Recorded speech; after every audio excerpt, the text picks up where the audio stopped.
ایک صوفی بزرگ کہتے ہیں، بیوی کی 3 چیزیں شوہر کو جلدی بوڑھا کر دیتی ہے، ان چیزوں سے بچ کر رہو۔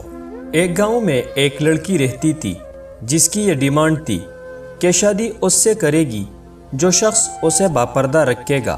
ایک نوجوان اس شرط پر شادی کے لیے راضی ہو گیا۔ دونوں کی شادی کر دی گئی۔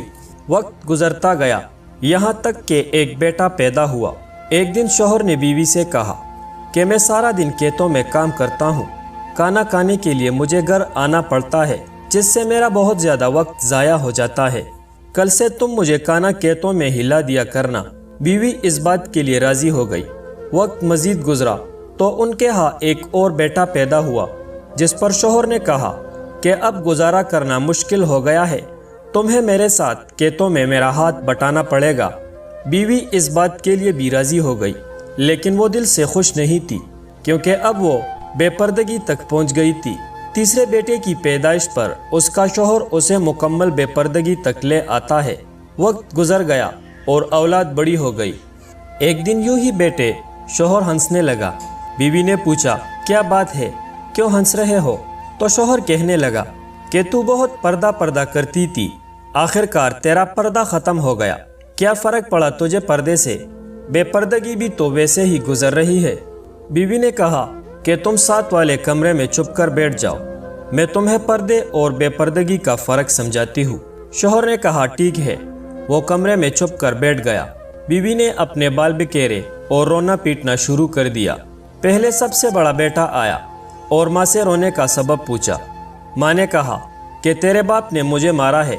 بیٹے نے کہا تو کوئی بات نہیں، وہ آپ سے محبت بھی تو کرتا ہے، آپ کا خیال بھی رکھتا ہے۔ اس نے ماں کو سمجھایا اور چلا گیا۔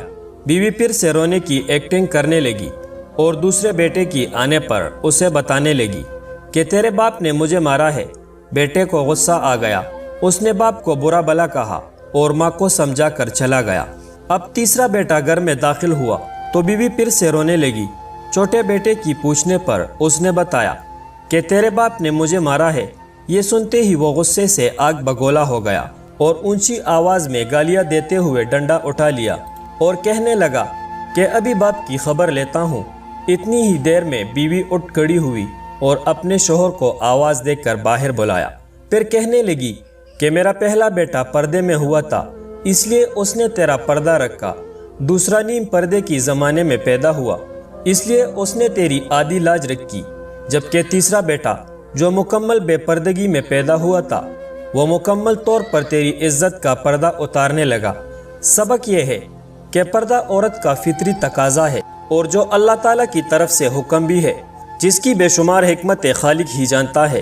اور یہ دنیاوی قاعدہ بھی ہے کہ اگر آپ کسی گاڑی کو چلانے کے لیے اس کی ہدایت کے بغیر چلانا شروع کرے تو وہ یقیناً برباد ہو جائے گی۔ بات ہے تو کڑوی لیکن ہے سچی کہ ایک مرد کی غیرت کا اندازہ اس کی عورت کی لباس اور پردے سے لگایا جا سکتا ہے۔ خواہشات اپنی مرضی سے اٹھائی ہوئی بوجھ ہے، اگر اپنی پرواز بلند رکھنی ہے تو بوجھ ہلکا رکھ کے سفر آسان ہو جائے گا۔ اگر دل دکانے پر بھی کوئی شخص آپ سے شکایت نہ کرے تو اس شخص سے زیادہ محبت آپ سے کوئی نہیں کر سکتا۔ کتنی خوبصورت ہوتی ہے وہ محبت جو وقت کے ساتھ بدلتی نہیں، ورنہ اظہار محبت کے کچھ وقت بعد محبتیں پھیکی پڑ جاتی ہے، پھر انہیں ٹوٹی ہوئی جوتی کی طرح گھسیٹا جاتا ہے۔ آخری دن تک پہلے جیسی محبت ہی معجزہ ہوتی ہے۔ کہتے ہیں کہ بیوی کا غیر مناسب رویہ، بد زبانی اور شوہر کو اس کا مقام نہ دینا ہی شوہر کو جلد بوڑھا کر دیتا ہے۔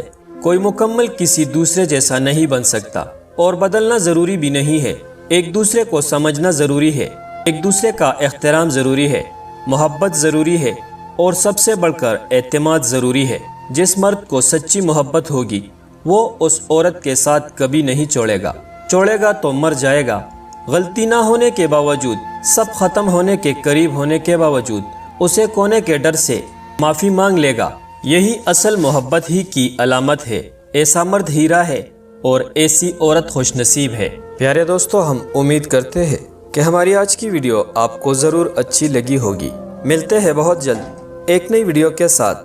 اللہ رب العزت آپ کا حامی و ناصر ہو۔